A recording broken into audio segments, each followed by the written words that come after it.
Good morning. My name is Vishnuvardhan.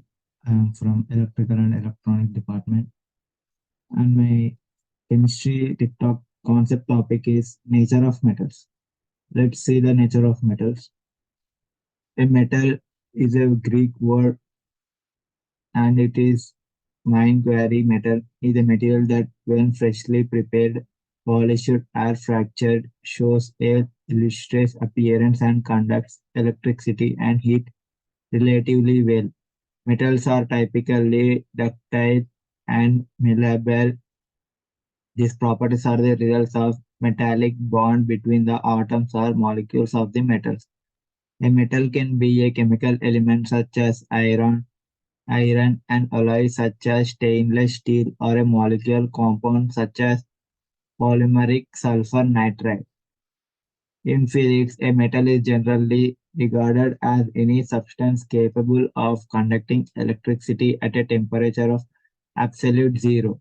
Many elements and components that are not normally classified as metals become metallic under high pressure. For example, non-metal iodine gradually becomes a metal at a pressure of between 40 and 170,000 times atmospheric pressure.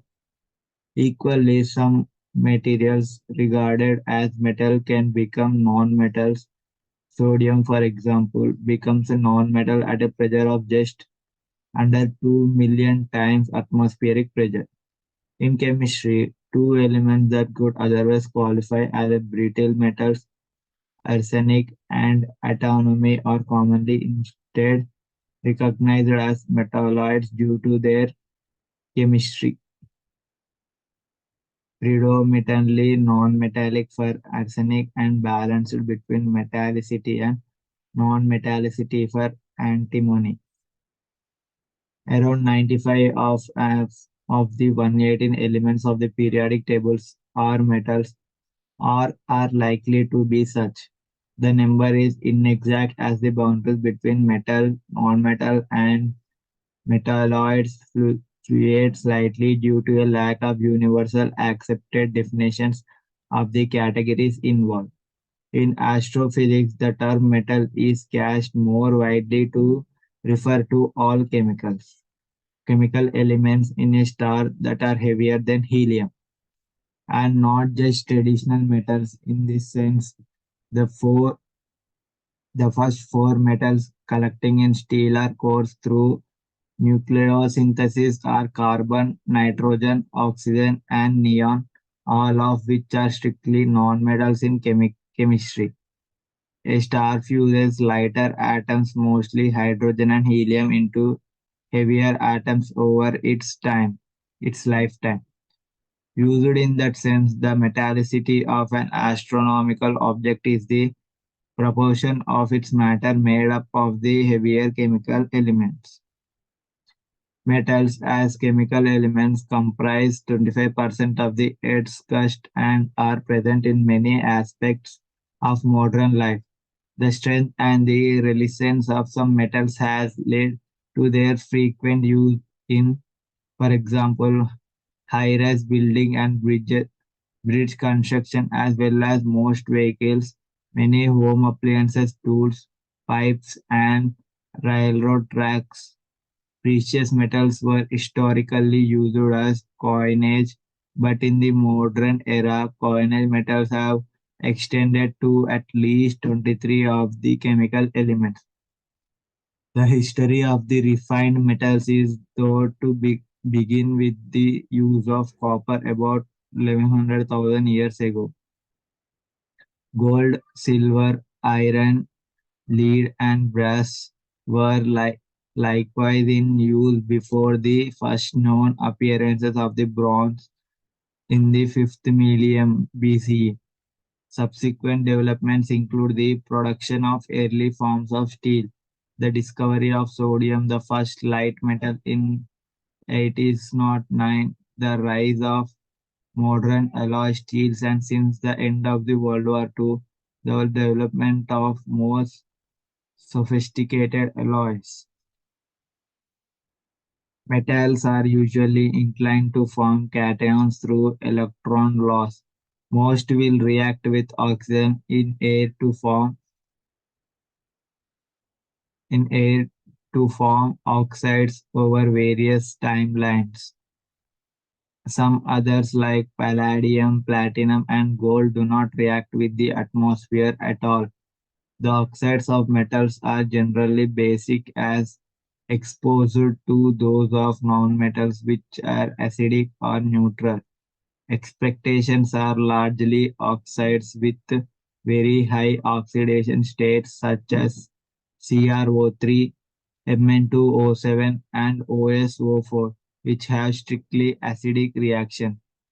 Painting, anodizing, or plating metals are good ways to prevent their corrosion. However, a more reactive metals in the electrochemical series must be chosen for coating, especially when chipping of the coating is expected. Water and two metal form an electrochemical cell, and if the coating is less reactive than the underlying metals, the coating actually promotes corrosion. Let's see the process of extraction. Metals are often extracted from the earth by means of mining ores that are rich source of the requisite elements such as bauxite. Ora is located by prospecting techniques followed by the exploration and examination of dispo- disposites. Mineral sources are generally divided into into surface mines, which are mined by excavation using heavy equipment, and subsurface mines. In some cases, the scale price of the metals involved make it economically feasible to mine lower concentration sources. Once the ore is mined, the metals must be extracted, usually by the chemicals or electrolyte reduction. Pyrometallurgy uses high temperatures to convert ore into raw metals, while hydrometallurgy employs aqueous chemistry for the same purpose. The methods used depends on the metal and their contaminants. When a metal ore is an ionic compound of that metal and non-metal, the ore must usually be smelted heated with a reducing agent to extract the pure metal. Many common metals such as iron are smelted using carbon as a reducing agent. Some metals such as aluminum and sodium have no commercially partially reducing agent and are extracted using electrolysis instead. Sulfide ore are not reduced directly to the metal but are roasted in air to convert them into oxides. Uses of metals. Metals are present in nearly all aspects of modern life. Iron, a heavy metal, may be most common as it accounts for 90% of all refined metals. Aluminum, a light metal, is the next most commonly refined metal. Pure iron may be the cheapest metallic element of all at cost of about US dollars of 0.07 per gram. Its ores are widespread, it is easy to refine, and the technology involved has been developed over hundreds of years. Cast iron is even cheaper at the fraction of US dollars of 0.01 per gram because there is no need for subsequent purification. Platinum at a cost of about 27 per gram may be the most ubiquitous given its very high melting point, resistance to corrosion, electrical conductivity, and durability. It is said to be found in or used to produce 20% of all consumer goods. Pol- Polonium is likely to be the most expensive metal at a notional cost of about 100 million dollars per gram due to its scarcity and microscale production. Some metals and metal alloys possesses high structural strength per unit mass, making them useful material for carrying large loads or resist, resisting impact damage. Metal alloys can be engineered to have high resistance to shear, torque, and deformation. However, the same metal can also be vulnerable to fatigue damage through repeated use or from sudden stress failure when a load capacity is exceeded. The strength and resilience of metal have led to their frequent use in high-rise building and bridge construction, as well as most vehicles, many appliances, tools, pipes, and railroad tracks. Metals are good conductors, making them valuable in electrical appliances for carrying an electric current over a distance with little energy lost. Electrical power grids rely on metal cables to distribute electricity. Home electrical subsystems, for the most part, are wired with copper wire for its good conducting properties. The thermal conductivity of metal is useful for containers to heat material over a flame. Metals are also used for heat sinks to protect sensitivity equipment from overheating. The high reflectivity of some metals enables their use in mirrors, including precious astronomical instruments, and adds to the aesthetic of metallic jewelry.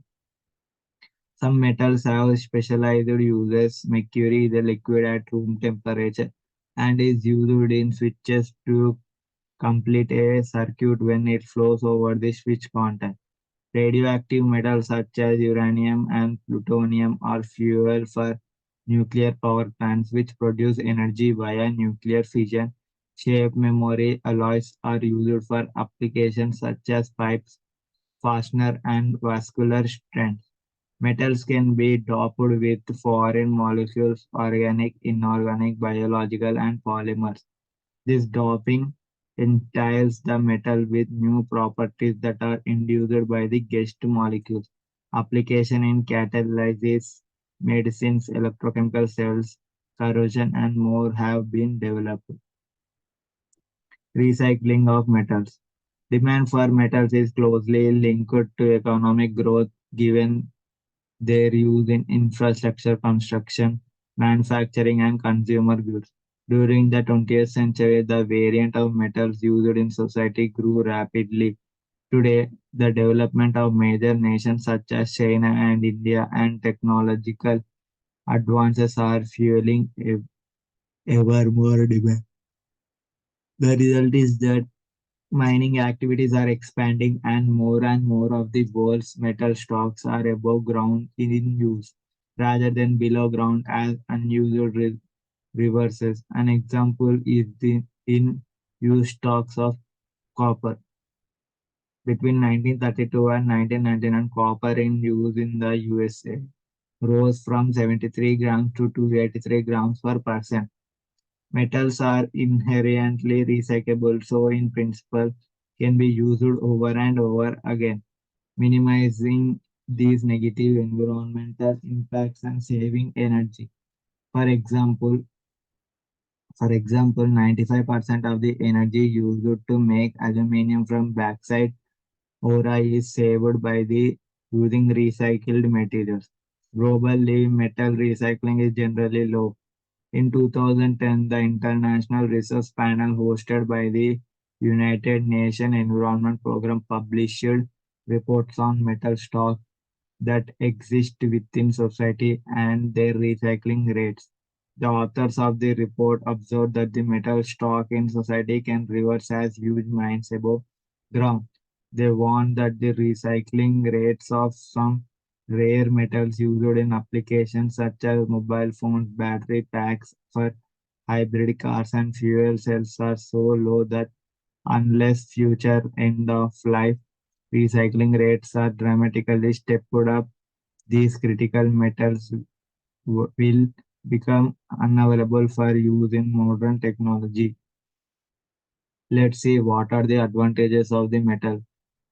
Mm, Metal is heat resistant. Metal typically have a higher melting point and are less likely to degrade under elevated temperatures. It has improved strength. Metal grade tend to be stronger, harder, and more durable than their plastic counterparts. Versatility. Metal can be fabricated through a wider range of processes, including casting, deep drawing, welding, forging, soldering, and chipping. Effectiveness. Metal is usually a cost effective option, particularly in high volume or long term production runs. Let's see what are the disadvantages of the metal. Secondary operation. Metal fabrication is more likely to require post fabrication process such as finishing, painting, and deburring, which can be time consuming or costly. Design limitations. This viscosity and molten flow behavior of some metals are not suited for crafting highly complex geometric or shapes.